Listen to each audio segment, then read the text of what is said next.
La la la la la la la la la. Good morning, good afternoon, good evening. Hello, creepy friends. Guess what? We're getting to do Thunderbirds Are Go from today. Yay!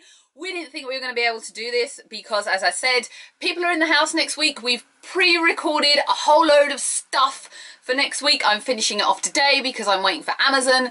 That's a whole other matter, but never mind. And the house is empty, so we get to do today's Thunderbirds Are Go, which was called Recharge.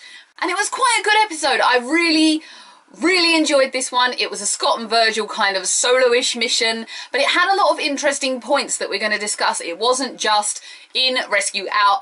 There's a whole load of interesting things that happened in this one, and it's mainly a lot more adult themes than I think the kids kind of get. I think the kids will get it, but I think we'll kind of look at it on a deeper scale. So we're going to look at it on a deeper scale. But first, let's discuss what the episode was about. Everyone has been doing missions all week. They're absolutely knackered.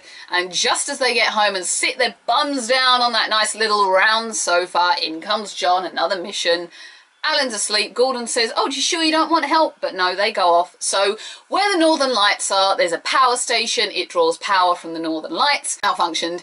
And it's going to cause basically a lot of danger. So cue intro and let's go rescue some people, or just one woman. Thunderbird 2 and 1 go together, and just as they arrive, due to the nature of what's going on, it causes magnetic interference, and they can't use their crafts, so they land their crafts. Is it wrong that I was sitting there going, let them crash their crafts, let them crash their crafts? It's that one thing again that I come back to. I love seeing them endangered. I don't know why I'm so sadistic. I'm so sorry. There's 2 pod explorers in pod 2 on Thunderbird 2, and Virgil takes Max. Scott goes off. Now Virgil's mapped out a whole little route and said this is the safest route. Anywhere else you could fall into this, that and the other. You could hurt yourself. Scott doesn't listen, drives off on his own, and about 1 minute later you see Pod Explorer in bits, Virgil pulling up alongside him going, why didn't you listen, mate? Getting this one, we strap Max to the roof. So they're in one car and cart? They're in one Pod Explorer, and Scott is just backseat driving Virgil the whole way. Virgil's kind of going at a slow and steady pace, thinking sensibly. Scott just wants to go vroom and get in there. We're going to discuss why that is in a minute. Then they run into a thick fog after Virgil does speed up a little bit when Brain says it's kind of getting really dangerous and there's someone in there. One woman who originally made the call to John saying that there was a danger. We still haven't had calling international rescue yet though. That's still hasn't happened. Why hasn't it happened? So Brain suggested they use Max because Max has some kind of vision tech that he can use, but he falls down an ice crater, which then involves them nearly falling down an ice crater to save Max. And then they realise, Virgil realises, although they need to get there as soon as possible, and as much as it's going to take a long time, they've been driving for hours already, but they realise that they can't go any further without running into a lot of danger. So they set up camp for the night. Where the camp came from in that little Pod Explorer, I don't know. It must have been made of Penelon, if anyone remembers that from original Thunderbirds, and just stored underneath or inside in just like a little box like the Penelon clothes were. But this is where it got deep.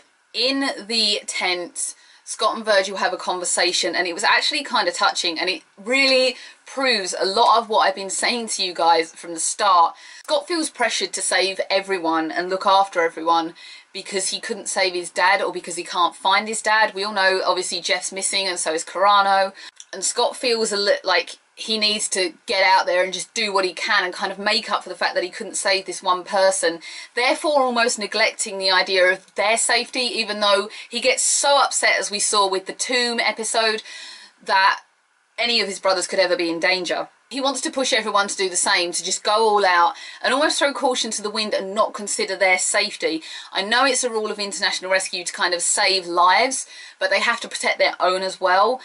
And Scott has just been neglected all this. Can I just say, how right was I? Thank you, Nixie. I guess it's hard being the eldest. Scott feels a whole load of pressure, and it's just culminated in that beautiful exchange between them. It was not just aimed at the kids, and it was a lovely moment of the whole CGI series, because it's that moment of emotion that we just didn't have in the original, and God, I love that. I think it's a woman thing. We love seeing those touchy-feely moments. I loved it. I can't say that enough. I actually kind of want to go back and just watch it again for that moment. So in the morning, off they go again. Fog's cleared, but then Brains calls and says that a geomagnetic reversal could happen, which means the whole poles of the Earth could reverse, creating catastrophe, adverse weather conditions, creating starvation, killing crops, and everyone's gonna die. It's gonna be like The Walking Dead, but without the zombies. So they zoom in, run into this station, and find the woman is trying to get what looks like some kind of a drill on top of the station. She's failing, she falls. Scott tries, he fails. He has a really dramatic fall as well, can I say. So then it just falls to Max. Scott and Virgil run off with this lady, saving her life, and Max is left alone in there, holding it still, kind of sacrificing himself, and therefore reducing him to the size of a little computer chip. As it turns out, that's the only part of Max that Brains needs. We see at the end of the episode, Max has rebuilt Brains into more of a spider-looking thing. We're going to get to the spider point in a minute, because I have something to say. And just as Scott and Virgil get home and fall asleep on the sofa and go, one on top of the other as well, I might add, in comes John. Off go Gordon and Alan on a mission, and that's a mission I want to see, because I've never seen Gordon and Alan go on a mission before. Ah! I'm sad. But what a wonderful episode to see, and what a wonderful range of emotions in an episode as well. Lovely episode, really, truly. I think this is probably one of my favourites so far, I have to say. I kind of went into this one, I think since it's come back, I've kind of sat there in recent weeks, 4 or 5 weeks we've had now, and I've kind of felt like it's been missing something, and this just kind of restored my whole faith in the episode and in the series amazingly well. I know we're building to something, I still don't quite know what we're building to yet. I had to notice that there was a competition going on between Alan, Virgil and Scott in the original comeback, where they're all coming home and they've all been out on a mission together, and Alan, I think, says last one in does the dishes. Now, in what is it, 2050 or something like that, surely they've got a device that actually does the dishes for them, or like zaps dead dishes away, dirty dead dishes, I don't know what dead dishes are, and just creates new ones on the spot. Surely Brains can invent that. I'm pretty sure we won't need washing up liquid and a sink of water in the future. That's my thoughts. This is tangenting in my brain for you.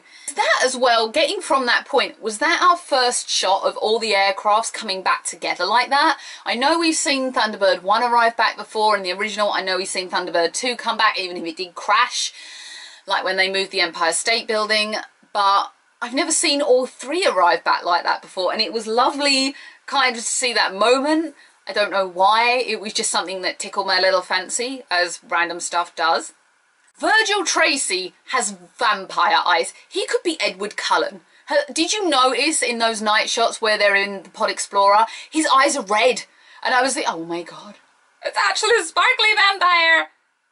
I do like the Twilight movies. It's kind of, some people think it's bad. I also like Harry Potter. I'm not one that goes Twihard or Potterhead, you know, I'm both. Has anyone else noticed that, or is it just me? Because normally his eyes are like black or really dark. So it is like Edward Cullen. Edward Cullen's can be red and black and yellow. Wow. Oh my god, Virgil is a vampire.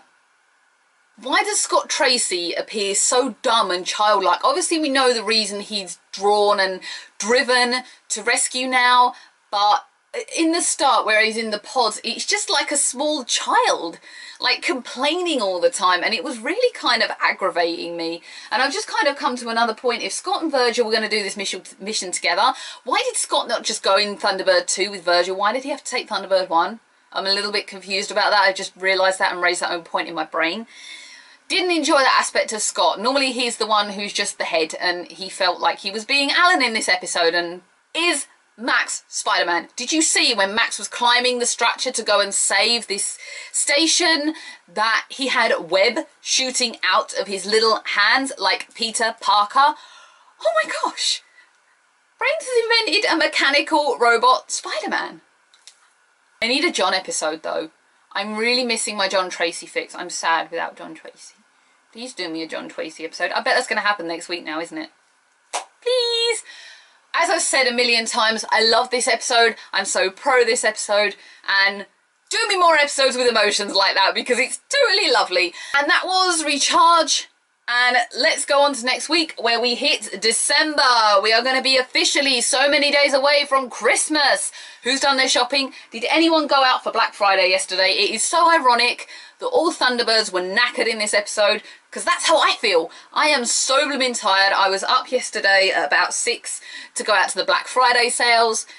And I did do well. It was empty where I went, can I just say, absolutely empty. But because I hadn't slept very well the night before, I hadn't slept very well the night of Black Friday, I must have had, I reckon, about 5 or 6 hours sleeps in the last 2 days. I had a better night's sleep last night, but you can still feel it, so I'm totally on par with how they were feeling there. Thank you for being here, everyone, and watching this Thunderbirds episode. If you would like to, please subscribe. If you would like to share, please do. If you would like to like, please do. If you'd like to comment, I'd love to hear what you have to say. Let's breathe. But please don't be mean. That's my only reservation. I ask you very politely every week, do not be mean on my channel, because I have the power to kick you off and bark you. Ha!